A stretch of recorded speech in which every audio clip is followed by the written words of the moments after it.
The rain tapped violently against the glass ceiling of the courtyard, echoing through the old Toledo house like an alarm.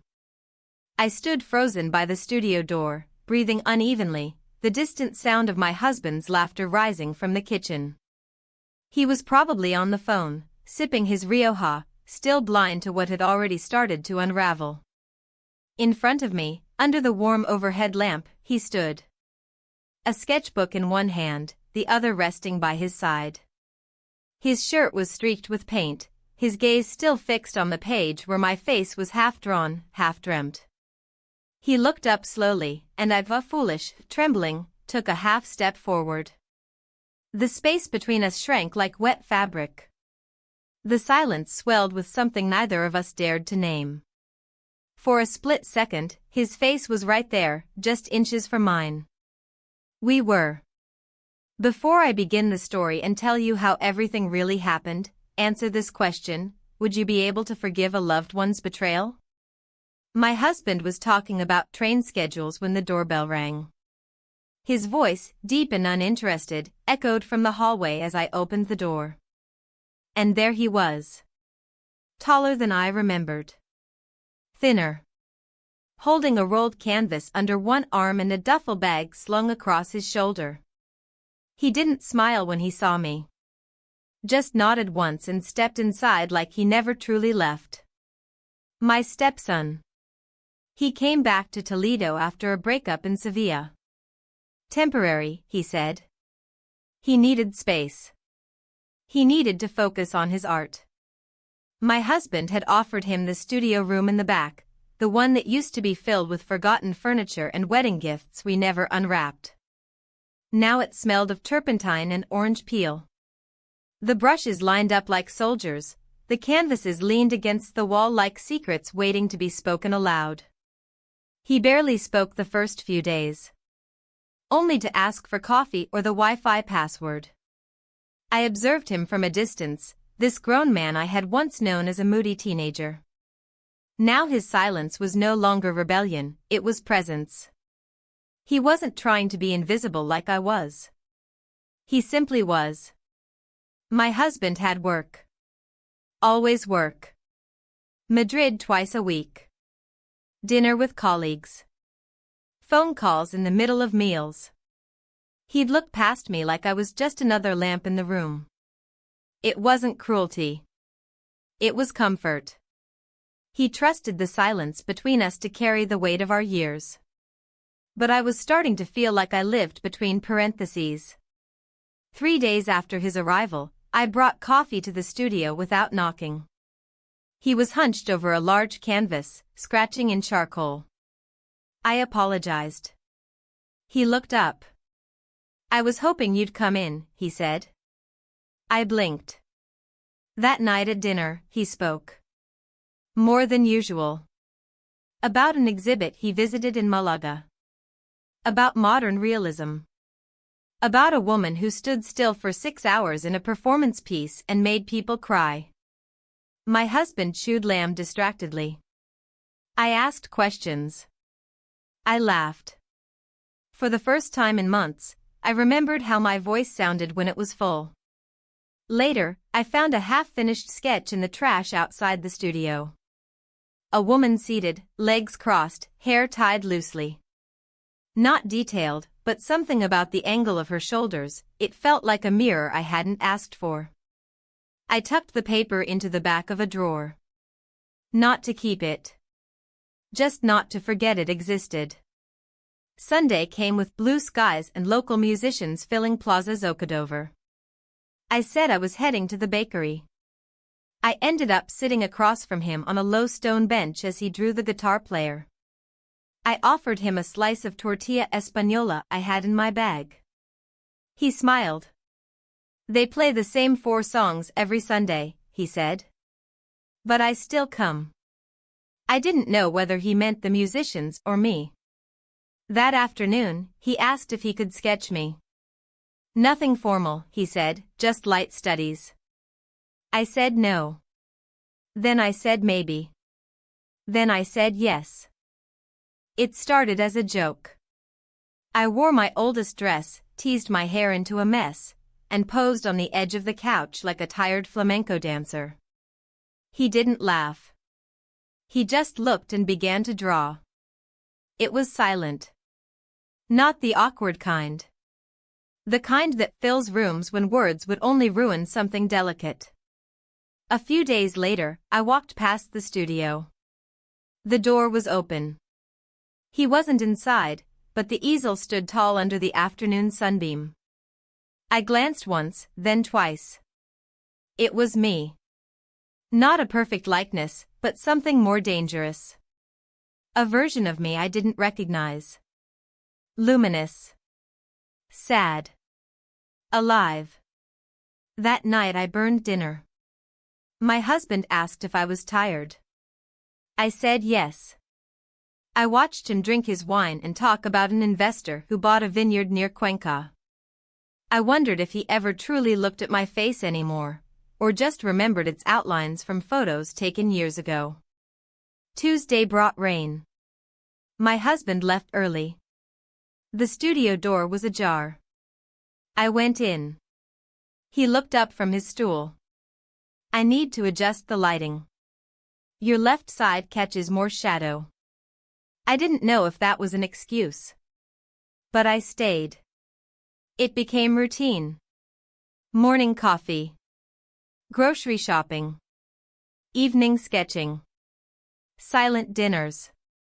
He never crossed a line. He never said what we both knew. But I felt it.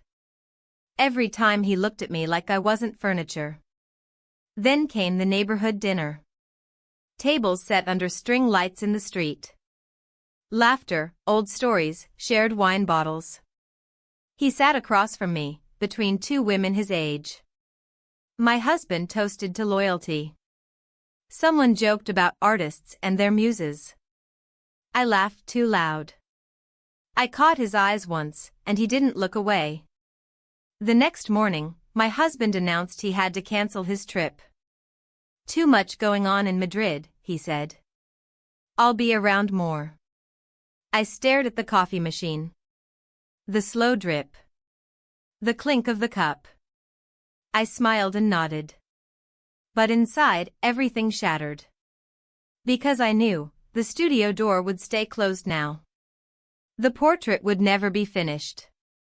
And whatever this was, whatever strange, dangerous life had started to grow in the silence, was about to suffocate under the weight of the very man who never saw me. And then he said it. Casual. Too casual. We should all go away for a weekend. The three of us. Cuenca maybe. I looked at my stepson. He looked at me. And then he said, no. I've got plans. Plans I hadn't heard about. Plans that didn't include me. Or maybe they did. That's when everything truly began to unravel. He said he had plans. That was the last thing I heard before walking upstairs and locking the bathroom door behind me.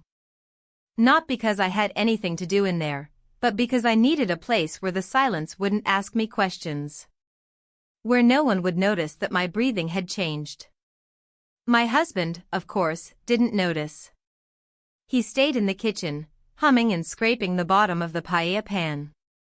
I sat on the closed toilet lid for 5 minutes, maybe more, with my hands resting on my knees, watching a drop of water slide down the cracked mirror.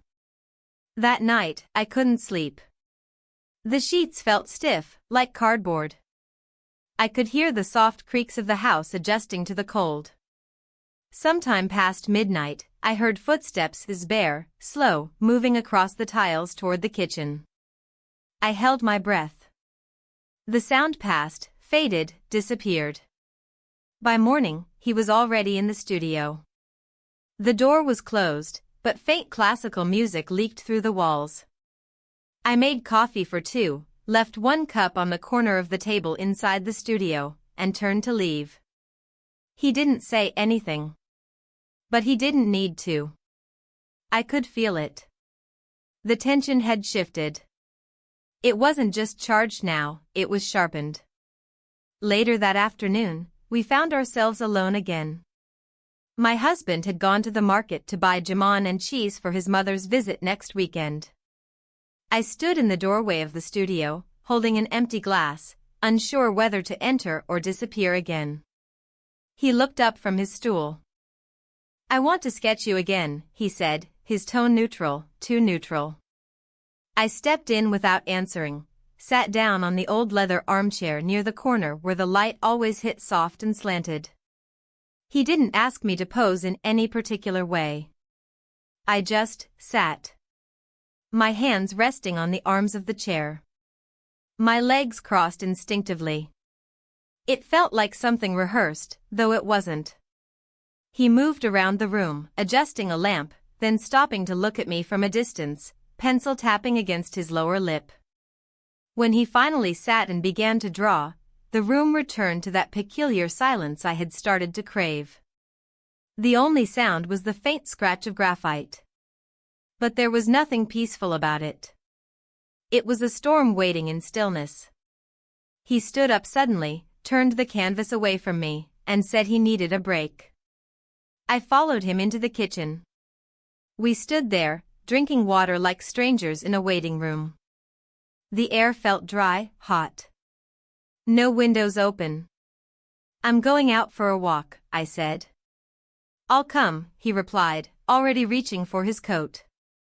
We walked through the Juderia without a destination.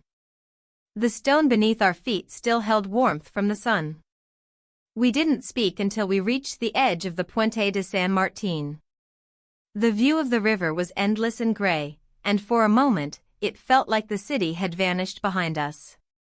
I leaned over the railing. When I was younger, I used to think silence was peace. Now I think silence is just people being too afraid to say what matters. He looked at me, and then past me. "You're not invisible," he said, barely louder than the river. "I know he doesn't see you. But I do." It was the kind of thing that sounds like a confession, even if it isn't. We stayed at the bridge until the air turned cold. He didn't touch me. I didn't move closer. But when our eyes met again, something collapsed between us. When we got back to the house, the sky was turning saffron. My husband's car wasn't in the driveway. I felt something stir in my chest, something dangerous. The studio lights were still on. We didn't speak. We just walked there together, as if drawn by something inevitable. I sat back down on the same chair. He stood over the canvas for a long time, then turned it to face the wall. His expression unreadable. My pulse unsteady. We didn't speak. We kissed. Afterwards, I left the room first. Dinner was a blur. My husband returned full of stories about his mother's neighbors and some argument over lottery tickets. I smiled in the right places, nodded on cue, poured the wine. I didn't taste anything. My hands didn't tremble, but they felt colder than usual. The next day, he announced he'd invited a few neighbors over for Sunday dinner. Something casual, something festive. "We've been so quiet lately," he said. "It'll be good to have some life in the house." Of course, he didn't ask me if I wanted that. He never did. He assumed I'd agree. And I did. I cleaned the house obsessively that morning. Washed the curtains. Rearranged the ceramics on the shelves. Even polished the brass doorknobs. Every surface needed to feel untouched, because I didn't. When Sunday came, the house filled quickly. Glasses clinked. Old Spanish boleros floated through the speakers. Someone brought tortilla de patatas, another brought olives from Córdoba. I wore a blue blouse I hadn't worn in months. It still had the faint smell of lavender soap. My husband was radiant, the host, the storyteller, the one everyone adored. He showed off the studio. Took 2 guests inside, pointed at the brushes, joked about his son's crazy talent. I stood at the hallway, heart racing, ears sharpened for any mention of my name. There was none. I carried plates, made small talk, laughed too loud at nothing. And then I caught his eyes. Across the room, between people. The look was not guilty. It was calm. It said, I know what we did. I know you're not ready to say it aloud. And that's okay. After everyone left, my husband began to collect dishes. I stayed outside a little longer, pretending to wipe the table. The moon had risen, bright and full. I looked at the tree line behind the patio and wondered, for a wild second, what would happen if I ran. I didn't. That night, I found a sketchbook in the studio. It was underneath a stack of unused paper. I opened it with the hesitation of someone reading a stranger's diary. Page after page, me. My hands. My jawline. The way my hair fell over one shoulder. Not romanticized. Not idealized. Just seen. But there was one page at the very end that stopped my breath. It was the three of us. Seated around the table. My husband laughing, his hand mid-air with a glass. Him looking down, as if sketching. And me, looking at him. Not my husband. Him. And in the corner of the page, a title. La mujer que no volvía la mirada. The woman who didn't look back.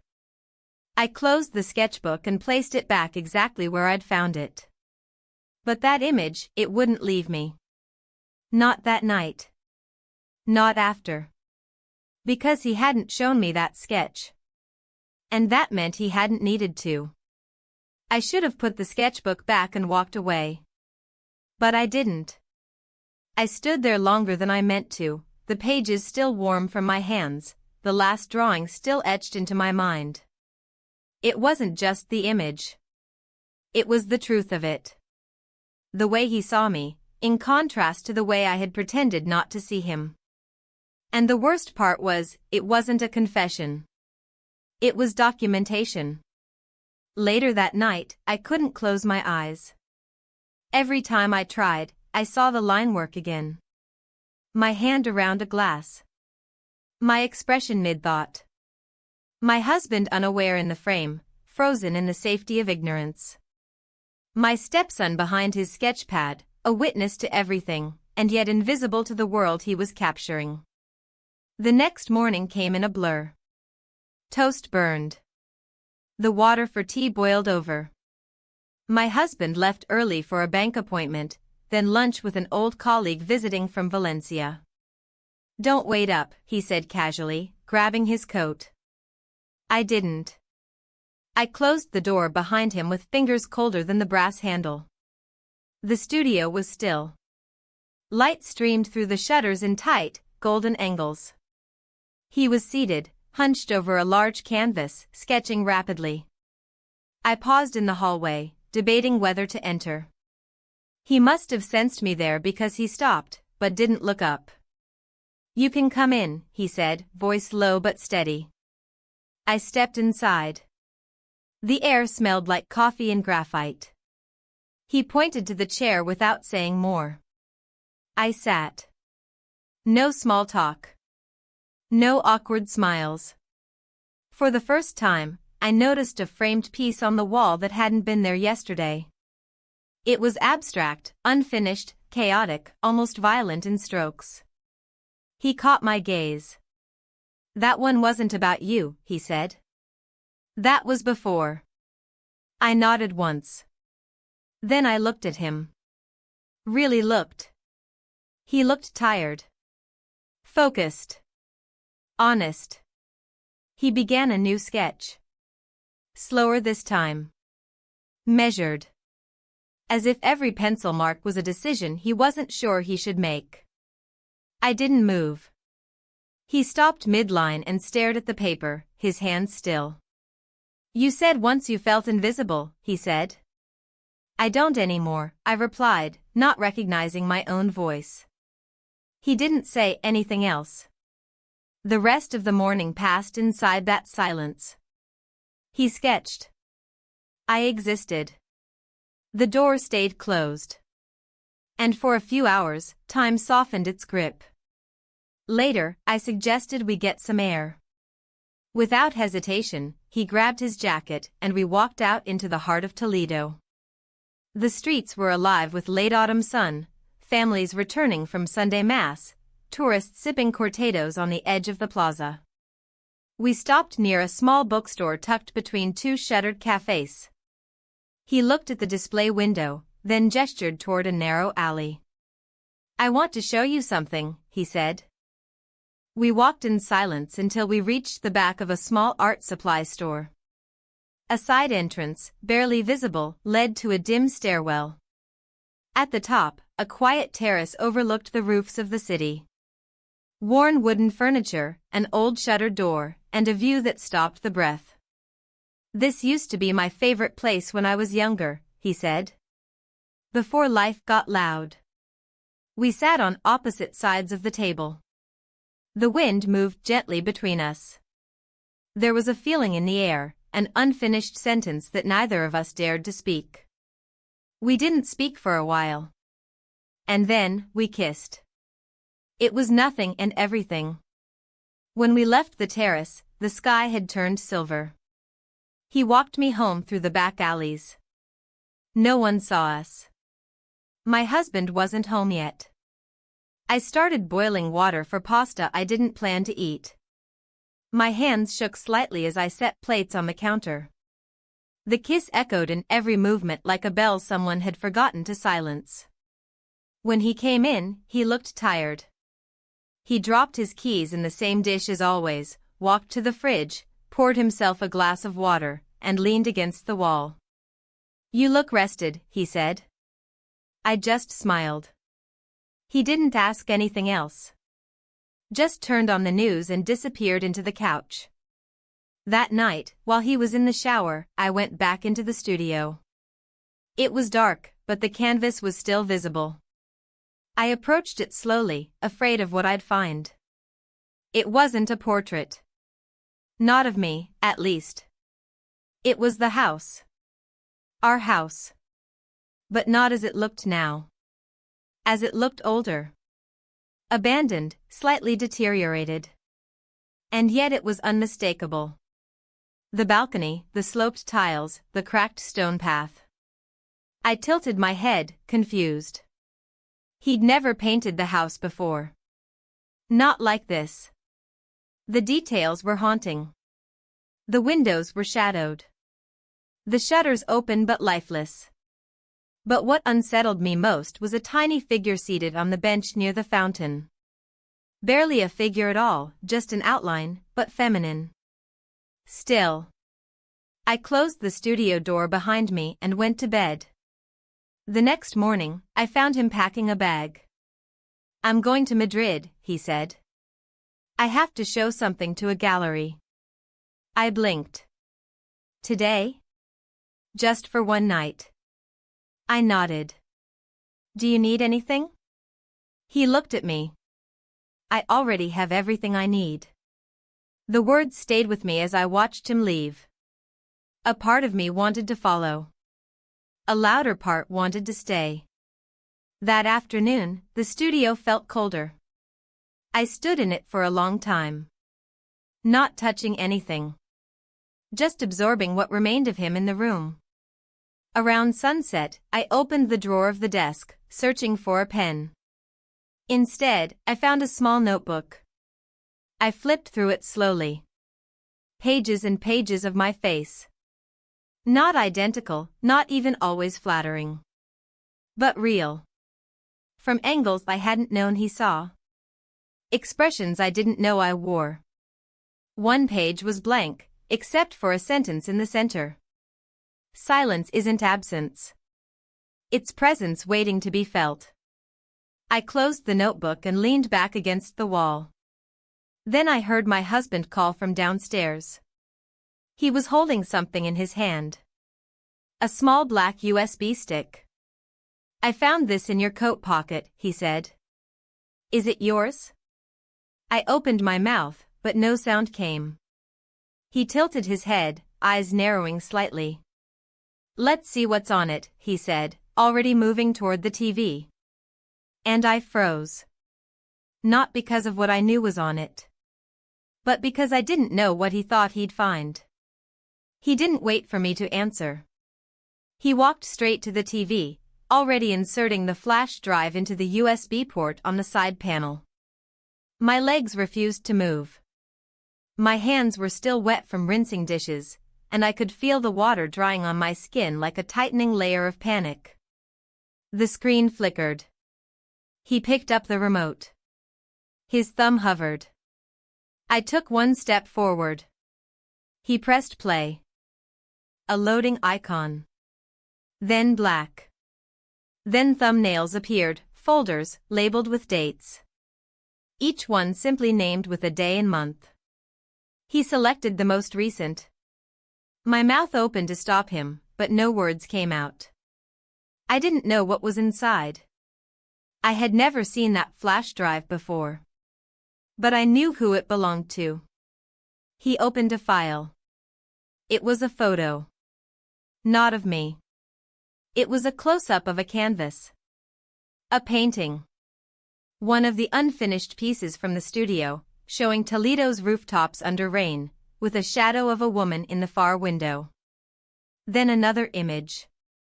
A different painting. Then another. One after the other. His work. Sketches, drafts, charcoal studies. All his pieces, photographed carefully, as if prepared for submission. The tension in my chest released slightly, but only slightly. "Why was this in your coat?" he asked, still facing the screen. I didn't answer. He turned. "Are you helping him prepare for a gallery?" I nodded once, too quickly. He asked me to scan some of his work. He said he was going to present them. My husband kept his eyes on mine longer than usual. Not suspicious. Just quiet. Thinking. Calculating. "You could have told me. You never asked." It was a foolish answer, but I wasn't trying to win an argument. I just wanted to survive that moment. He said nothing. He turned the TV off, pulled out the flash drive, and left it on the table. "Let me know if he gets in," he said before heading upstairs. I stood alone in the room, the television screen still reflecting my shape, even though it was black now. I didn't sleep that night. The next morning, I packed a small bag and told my husband I was going into Madrid for the day. "I want to check out a bookstore," I said. He barely looked up from his laptop. "All right. Take your time." I left before I could change my mind. The train moved fast, but not fast enough to outrun the thoughts screaming in my head. I had messaged him the night before, "We need to talk." He hadn't replied. But I knew where he'd be. When I arrived in Madrid, I took a taxi to Lavapiés, to the same narrow building we had walked into months ago, back when nothing had happened yet, and everything already had. The same gallery space he once described as raw but alive. The door was ajar.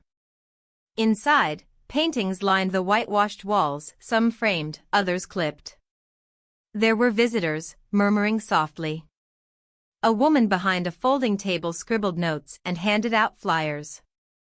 And there he was. Across the room. Talking to a woman in a black dress. He looked lighter. His hair was tied back. His sleeves rolled up. He saw me, paused, and excused himself. "You came," he said, low enough that no one else could hear. Of course I came. We stood in front of one of his pieces. A cityscape, dense and moody. But there, almost hidden in a window's reflection, was my face. Just my eyes. Watching. "They're good," I said. "They're us," he replied. I didn't know what to do with that. "Why was your flash drive in my coat?" He hesitated. "I didn't mean to leave it there. I thought it was in my bag." "You put it in the wrong pocket?" "No," he said. I didn't want to keep them at the studio. I didn't trust myself. That answer made more sense than anything else ever could have. Why didn't you answer my message? I didn't know what to say. I looked around. Visitors flowed past us like river water around a rock. Everyone too busy observing, no one noticing. I booked a room near here, I said. Just for tonight. Then I'll go back. His eyes softened. Alone? I need to clear my head. He nodded. Can I walk you there? We walked without speaking. The air was thick with spring smoke, grilled meats from balconies, exhaust, faint jasmine. My heart pounded, not with fear or guilt this time, but with something quieter, resolution. When we got to the hotel, I hesitated. He didn't. We spent night together. I woke up before him. His chest rose and fell slowly, peacefully, as if he had no idea how many lines had been crossed, erased, and redrawn. I sat up, watched the morning light crawl across the floor, and knew something irreversible had happened. Not what happened between us, but what was waiting for me back home. I left him sleeping and went to the train station. The ride back to Toledo was quiet. I didn't check my phone. I didn't read. I sat and stared out the window as the world slid past. When I got home, the house was empty. A note on the fridge in my husband's handwriting, out for errands. Back soon. Want anything from the bakery? I sat down on the couch, dropped the keys on the table, and exhaled. Then I noticed something. The studio door was open. I stood, walked over, pushed it wider. He wasn't there, of course. But the room looked changed. Half the canvases were gone. The walls that had once been cluttered were stripped almost bare. Only one remained. Just one. And it was new. I stepped closer. It was a painting of the kitchen. Our kitchen. Bathed in soft morning light. The details precise, the fruit bowl, the cracked tile, the mug with the chipped handle. And there, standing in the background, was me. From behind. One hand resting on the table. Still. Alone. And on the table, in the painting, sat a small black flash drive.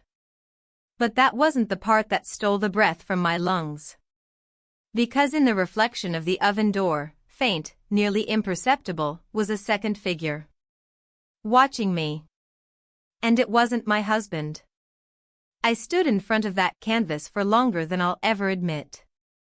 My own image stared back at me, frozen in a moment that had never truly happened, at least not like that. But the way he painted me, it was too precise. The way my shoulder tilted ever so slightly forward. The way the light curved around the curve of my back. He hadn't painted the truth. He had painted what the truth felt like. The reflection in the oven door was the most disturbing detail. Subtle, shadowed, barely noticeable unless you were looking for it. But once you saw it, you couldn't unsee it. A man. Standing just behind me, outside of the frame. Watching. Not my husband. Not him either. Just a silhouette. An idea. A threat. And suddenly, the stillness of the house wasn't peaceful. It was suffocating. The front door creaked. I turned quickly, heart slamming once in my chest, but it was only my husband, arms full of groceries, keys dangling from his wrist. He glanced up at me through the open studio door and paused. "You're in here?" he asked, confused but casual. "I thought you didn't like the smell of turpentine." "I was cleaning," I said, too fast. He stepped inside, slowly taking in the nearly empty room. "Did he move everything already?" I nodded. "Strange. He didn't say anything about leaving permanently." "He's not," I lied. "Just rearranging things, I think." He stared at the remaining canvas, then looked away just as quickly. Well, I'll be in the kitchen. And just like that, he was gone again. But my nerves didn't settle. The rest of the day passed like something borrowed, like I was living inside someone else's memory. We cooked. We ate. We watched television we didn't care about. He scrolled on his phone. I smiled on cue. My body went through all the motions, but my mind never left that studio. That night, I waited until he was asleep before slipping out of bed. The house was silent again, the kind of silence that bends with weight. I moved barefoot through the corridor, and instead of returning to the studio, I opened the front door and stepped outside. The night air hit me like truth, sharp, fresh, undeniable. I didn't know where I was going, only that I had to go somewhere. My feet took me through winding streets, past the quiet hum of bars shutting down, past flickering lanterns and abandoned benches, until I found myself outside a tiny cafe near the edge of the old quarter. The door was closed. Of course, it was. It was after midnight. But behind the glass window was a small paper taped in the corner, "New exhibition coming soon." Featuring works by, and there it was, his name. I stared at it, heart pounding with something I couldn't name. Not guilt. Not fear. Something in between. I turned to leave. And there he was. Standing just a few feet away, hoodie pulled over his head, hands buried in his pockets, as if he'd been waiting. "You found it," he said softly. "I didn't mean to," I answered. "I figured you would." Neither of us moved. The city around us remained still, as if holding its breath. He stepped closer. "I didn't show you that last piece on purpose," he said. "It didn't feel finished." "It is," I said. "And you know it." He didn't respond. I looked at the cafe door again. "You're showing here?" "Next week. Small series. Nothing formal." "You painted me again." "Yes." I swallowed. He saw the flash drive. His expression didn't change. "What did he say?" "Nothing. Yet." He stepped even closer. "What are you going to do?" I shook my head. "I don't know." He nodded. "I never expected anything from you." And then he did something I didn't expect. He reached into his pocket and pulled out a folded sheet of paper. "If you decide to leave, this is the train schedule. Malaga. Friday morning. Gallery opening at 7. One night only." I took it without a word. Then I turned and walked away. Back at home, I slipped the paper into the bottom of a drawer and climbed into bed without waking my husband. The next 2 days passed with an unbearable rhythm. My husband was more attentive. He brought home fresh pastries. Made small jokes over dinner. Asked if I wanted to plan something for our anniversary, nothing big, maybe a weekend trip. I smiled. I nodded. I agreed to everything. But inside, I was counting hours. On Friday morning, I woke early. I dressed in silence, packed a small bag with only essentials, and wrote a note I never finished. I folded it twice, left it on the kitchen table next to the mug he always used. And I walked out. At the train station, the platform was quiet. The air was cold and smelled like diesel and orange peel. I stood under the schedule board, holding the ticket I'd bought the night before. Malaga, direct. 4 hours. The train rolled in with a screech and hiss. I stepped forward, one foot on the metal step. And then I heard it. My name. I froze. It wasn't his voice. It was my husband's. I turned. He was standing just inside the entrance of the station, hands empty, breath visible in the morning air. For a moment, he didn't move. He just stared at me. Then he stepped forward. Slowly. I didn't speak. He stopped just short of me. I read the note, he said. I blinked. You weren't supposed to. It wasn't finished. I couldn't finish it. A silence stretched between us. He looked at the train. Then back at me. Are you leaving for him? No. Then why? Because I don't know who I am anymore when I'm here. He didn't answer. Just nodded once. Will you come back? I don't know. The train conductor called out the final boarding. I stepped onto the train. He didn't follow. I took a window seat and placed my bag on the floor. The train pulled out of the station, and I watched him get smaller and smaller through the glass, until he vanished completely. But the twist didn't come until I arrived in Malaga. Because when I reached the gallery, lights already on, guests milling around, champagne glasses clinking, I scanned the room. And he wasn't there. Not the artist. Not the man who painted me. Not the man who handed me the schedule. The curator greeted me with a warm smile. Welcome, she said. You must be one of the muses. He spoke highly of you. My voice caught. Where is he? She blinked. He never came. I stared at her. What do you mean? He dropped off the pieces last week, said he wasn't attending. Something about disappearing before it all got too loud. And there, on the far wall, beneath a gallery light, was the final canvas. Not of me. Not of him. It was of the house. Our house. Empty. Silent. A door slightly ajar. No one inside. No one waiting. Just absence. Painted like a memory.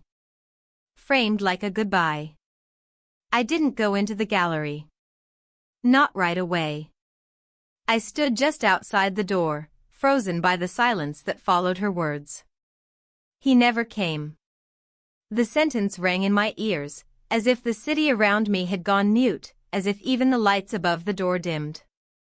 I forced my feet forward, but I didn't walk in to admire the paintings or mingle with strangers holding glasses of white wine. I only stepped far enough to see it with my own eyes, that final canvas. It was unmistakably our home. The cracked tiles on the patio. The crooked shutter above the kitchen window. Even the old bench under the lemon tree, weathered and forgotten. But something in the painting was different. The light had changed. The sky in the background was dusky, overcast, but not stormy, like the hour just before a heavy rain. And the door. The door was open. Only slightly. A sliver of darkness inside the frame. The suggestion of something more, something unseen. But it was the only painting in the room with no signature. He had signed every other piece, his initials, small and consistent, usually in the bottom right corner. But not this one. I turned and left the gallery without speaking to anyone else. I walked aimlessly through Malaga for what must have been 2 hours, moving without intention, barely aware of the streets or the faces around me. My bag grew heavier with every block. My shoes began to blister, but I didn't stop. I didn't check my phone. I didn't look back. The only thing I could think about was the absence. Not his. Mine. I had come to see him. To confront him, or maybe to apologize, or maybe to collapse in front of him and ask him what any of it meant. But he had disappeared from his own exhibition, leaving only paintings behind. Leaving me behind. Again. I made it back to the hotel sometime before midnight, stripped off my shoes and lay flat on the bed without turning on the lights. The walls were thin. I could hear the television from the next room, someone laughing too loudly, someone else coughing. The city didn't sleep, but I did. Finally. A dreamless, weightless sleep that neither healed nor destroyed, only passed the time. When I opened my eyes, the sun was already rising. The room was golden. My bag was still packed by the door. I didn't think, I just moved. Out of bed. Into clothes. Out the door. Into the street. I took the first train back to Toledo. The city felt different when I arrived. Not visibly, nothing had changed, but the rhythm of it, the density of the air. Like something had shifted while I was gone. At home, the shutters were open. My husband's car was gone. I entered, dropped my bag in the hallway, and walked to the kitchen. Everything was in place. Coffee pot on the counter. 2 mugs clean and drying. A bag of oranges on the table. The note I left was gone. I opened the studio door without knowing why. It looked the same as when I'd left it, half empty, dust settling, a few canvases leaning against the walls. But there was something new on the table. A manila envelope. No name. Just sealed, plain, heavy. I opened it. Inside were photographs. Not sketches. Not drawings. Photos. Of me. In the courtyard watering plants. In the kitchen with the fridge open. On the balcony, looking down at the street. They weren't taken secretly, at least not in the invasive sense. They were taken quietly, from angles where I hadn't noticed. Captured in the middle of motion. Turning. Reaching. Thinking. But none of them were framed like portraits. They were framed like evidence. I went still. At the bottom of the stack, I found a printed page. Typed, not handwritten. A gallery itinerary. Upcoming exhibits in Seville, Valencia, and Madrid. All under his name. And each one listed a series titled Presencias Calladas. Silent presences. I let the paper fall back into the envelope. Then I heard the door. I turned quickly. My husband was standing at the threshold. He looked from the envelope to me. I was wondering when you'd open that, he said calmly. I blinked. You knew? He nodded. It came in the mail yesterday. No return address. I tried to find something to say. But he wasn't angry. He wasn't even surprised. He used our house, he said. As a subject. As a stage. I didn't know he would. I'm not talking about the paintings. We stood there, neither of us moving, both of us knowing too much and not enough. He finally spoke again. I'm going to stay with my sister for a while. Maybe longer. I opened my mouth. He raised a hand. I'm not leaving because of what you did, he said. I'm leaving because I stopped noticing you long before he did. He walked past me, down the hall, into the bedroom. I didn't follow. I couldn't. I stayed in the studio for the next hour, maybe more. I stared at the photographs, the envelope, the list of cities. I didn't cry. I didn't move. Then I saw it, under the edge of the table, half tucked into a folder. A postcard. Blank on the back. But on the front, an image of a beach in Cadiz. And in the bottom corner, a date. Next week. He hadn't vanished. He just stepped outside the frame again. And maybe this time, he wanted me to follow. I turned the postcard over in my hands again and again that night, studying the edges as though they might offer something the image did not. The beach in Cadiz. An empty boardwalk. A row of closed umbrellas leaning in the breeze. The date in the corner, just 7 days away. It didn't say come. It didn't say anything at all. But it was left for me. I was sure of that. I tucked it inside my journal and went upstairs. My husband's closet door was open. His drawers were half emptied. Toothbrush gone. Razor. Watch. He hadn't said goodbye before he left. There was no argument, no confrontation, no slam of the door. He just faded out of the house like light at the end of the day. And for the first time in years, I wasn't sure if that absence hurt more than his presence ever had. I spent the following days in motion, not really choosing anything, just moving.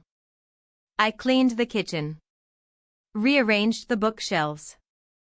Took walks through the old streets of Toledo. The city felt different now. Not because anything had changed, but because I had. I noticed details I hadn't before, the chipped tiles outside the cafe on Calle de la Plata, the smell of oranges behind the market stands, the way the church bells sounded like questions when they rang. Everywhere I went, I saw reflections of myself in windows, but none of them matched. I found myself in the library one afternoon, fingers trailing along the spines of novels I didn't intend to borrow. I pulled one out at random and opened it to the middle. The line I saw read, "There are people who pass through your life like a draft through an open window, you don't see them until they're gone, but you feel what they moved."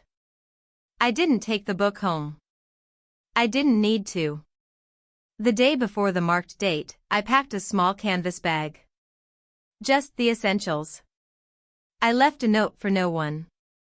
I turned the lights off in the house, even though no one would be there to care. At the train station, everything was painfully ordinary, teenagers with earbuds, old couples holding hands, parents chasing restless children. I sat in silence, ticket folded in my coat pocket, waiting for the platform number to appear. The train to Cadiz left precisely on time. I found a window seat. I didn't read. I didn't check the time. I just watched the landscape shift, olive groves to wheat fields, then glimpses of water, glittering in the distance. I thought I might feel something like guilt. Or doubt. But I felt nothing except movement. Forward. When I arrived, the light had started to lower, coating everything in amber. Cadiz was warmer, lazier. The breeze off the sea carried salt and a kind of forgetfulness. I followed the main street, unsure where I was going, until I saw the boardwalk from the postcard. It looked just like the picture. Only now the umbrellas were gone. The sky stretched wider. I kept walking. He was there. Leaning against the railing. Looking out at the water. His bag at his feet. He didn't look surprised to see me. "You came," he said softly. "I didn't come for you," I answered. He nodded once, eyes still on the horizon. "I know." We stood side by side in silence. The waves broke far off. A few kids kicked a soccer ball across the sand. A dog barked at nothing. Behind us, the town was quiet. Restaurants just beginning to open. Tables being wiped down. Lights flickering on. Finally, he turned to me. "I rented a place for a few nights. Thought maybe I'd paint." I didn't ask what or why. He picked up his bag. I followed. The apartment was small, at the top of an old stone building with a narrow staircase. No elevator. The door opened into a space filled with light and echo. Bare walls. A mattress on the floor. 2 mugs. A folding table. Nothing else. We didn't speak. He took off his jacket. I dropped my bag. We spent night together. When morning came, the sea was louder. I sat on the windowsill wrapped in a blanket, watching the fog rise over the rooftops. He stood behind me, sketchpad in hand, but not drawing. Just holding it. "Do you miss home?" he asked quietly. "I don't know where that is anymore." He nodded like he understood, but didn't say anything else. By noon, he was painting. A new canvas propped against the wall. Streaks of color forming something I couldn't yet decipher. He didn't ask me to pose. He didn't ask anything. I walked the streets alone for hours. I watched a man fix a fishing net. A woman argue with a fruit vendor. A girl chase a pigeon with a stick. It felt like life was still happening, even if mine was somewhere between pages. When I came back, the painting had shape. It was the courtyard of our old house. But not how it really was. In the painting, it was empty. The windows were open. Shadows stretched across the floor. The bench under the lemon tree had no cushions. No one was in the scene, but there were 2 coffee cups on the table and a scarf draped over the back of a chair. Mine. I said nothing. Neither did he. That night, we didn't sleep much. The wind changed. The sea sounded closer. When morning came again, he was already dressed. He stood at the door with his bag. I have a meeting in Sevilla, he said. It's not confirmed, but... I waited for the rest. It never came. So you're leaving? I'm not sure. I looked at him. He looked at the floor. He picked up the canvas, still wet, and slid it into a soft case. He didn't ask me to come. And I didn't ask him to stay. He kissed me on the forehead and walked out. I stood at the window and watched him vanish into the fog. Then I turned back toward the room. The sketchpad was still on the table. I opened it. The last page wasn't of me. It was a drawing of our house, again, but this time, the door was shut. The windows closed. And in the bottom corner, in small, sharp letters, was the title. El lugar donde no volvamos. The place we never returned to. I stayed in Cadiz for 2 more days. Not because I was waiting for him to come back. I knew he wouldn't. I stayed because I couldn't bring myself to return to the house. To the studio.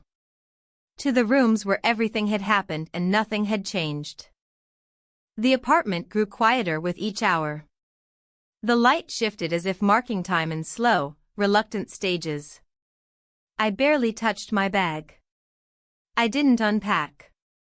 I didn't move the chair he'd left angled by the window. I kept the door to the bedroom open just enough to see that the bed still carried the faint dent of his body. I didn't call anyone. On the morning of the 3rd day, I took the earliest train back to Toledo. The city felt different again. Or maybe I did. The streets I'd walked 1,000 times seemed narrower. The air heavier. As if the whole place had been paused, waiting for me to resume whatever role I had abandoned mid-scene. At the house, I paused at the gate. The key turned the same way it always had. But when the door opened, there was something unmistakably off. There were shoes by the entrance. Not mine. The faint scent of cologne. Familiar. Sharp. Clean. I stepped inside slowly. The living room was warm. The curtains drawn. The coffee table cleared. And there, sitting on the couch like he had never left, was my husband. He looked up, surprised only for a moment. Then his expression settled into something unreadable. Calm. Detached. I thought you'd be gone longer, he said. I didn't answer. You didn't take much with you. I didn't plan to be gone. He nodded, leaned forward, and picked up a glass of water. Took a sip. Set it back down. Silence stretched between us, but it wasn't empty. There was something in the air, something watching both of us from the corners. I sat across from him, not removing my coat. He stared at me for a long time. Then finally said, "Did you see the exhibition?" I saw everything. Then you understand. I didn't speak. He leaned back, crossed his arms. He made art out of you. Out of this house. Out of us. But he forgot to ask if we were ready to be seen. I looked around the room. The walls. The ceiling. Every detail felt louder now. Nothing had moved, but everything had shifted. He added, I never expected you to disappear. But I should have known you would. The front door clicked. We both turned. A woman stepped in. She froze when she saw me. Early 40s. Short dark hair. Holding a grocery bag and a set of keys that clearly weren't copies. He stood. I told you I might be here, he said to her gently. Then to me, I didn't think you'd come back this soon. No one moved. No one breathed. I stood up slowly, adjusting the strap of my bag. The woman stepped aside. She didn't apologize. She didn't look ashamed. She only said, I'll wait outside. The door closed behind her. I didn't ask who she was. I didn't have to. He sat down again, rubbed his hands over his face. We were done long before he arrived, he said. You know that. I looked at him. He looked tired. Not from guilt. But from truth. I'm not angry, I said. I didn't think you would be. I'm just surprised you stayed in the house. It was never the house, he said. It was the version of you that used to live in it. I left. I didn't take anything with me except my journal and the sketchpad I'd brought back from Cadiz. I walked without direction for the rest of the afternoon, until the sun dipped behind the rooftops. I ended up in a small inn on the edge of town. One of those places travelers use for a night between destinations. The woman at the desk didn't ask questions. The room was simple. A window with a view of nothing important. A desk. A lamp. A bed. I pulled the sketchpad from my bag and placed it on the desk. Then I opened my journal and began to write, not about him, not about my husband, not about Cadiz. But about myself. The version of me no one had drawn. The one who was never finished. I wrote until my hand cramped, then lay back and stared at the ceiling until sleep took me somewhere I hadn't been in years, nowhere. The next morning, I checked out before sunrise. I returned to the house one last time. It was empty. Silent. On the kitchen table sat a small envelope. My name on it. No message inside. Just a folded piece of thick paper. It was a photograph. Of a painting I hadn't seen before. My face. But not as a muse. Not stylized. Not in shadow. Just me. Looking straight ahead. There were no brush strokes. No flourishes. Just realism. Sharp. Honest. Bare. And in the bottom corner, for the first time in anything he'd ever painted, my name. No title. No date. Only that. Only me. And then I turned the photo over. There was a second image printed faintly behind the first. Like a ghost. A new canvas. An unfamiliar room. A small apartment. Somewhere unfamiliar. And on the easel, half-finished. A painting. Of an open door. Light spilling through. And no one inside. Yet.